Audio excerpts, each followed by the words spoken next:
Okay guys, ngayon ituturo po natin ang time measure ng kanta o time signature.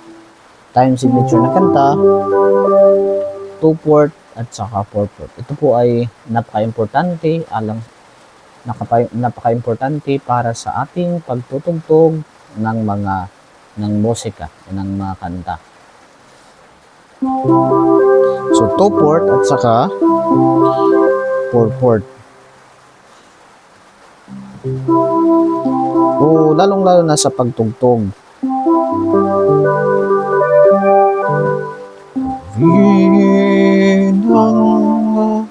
Purihin ang Panginoon.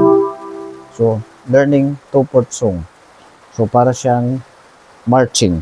Purihin ang Panginoon, purihin ang kanyang likha, umawit ng papuri sa kanyang mga gawa, sa kanyang mga gawa. Magsiawit ng may kalap, yaong lahat sa daigdig.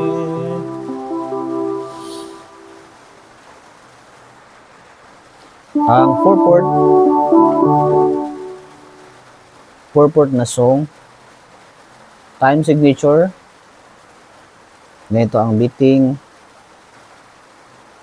Ito ang araw na ginawa ng Panginoon, tayo'y magsaya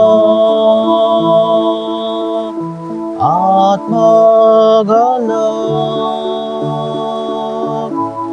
Ito ang araw na ginawa ng Panginoon,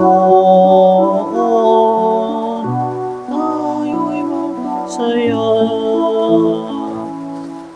So beating, ito ang araw na ginawa ng Panginoon,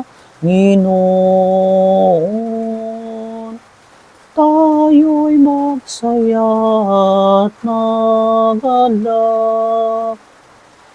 So may pagkakaiba sa 2/4 at saka 4/4.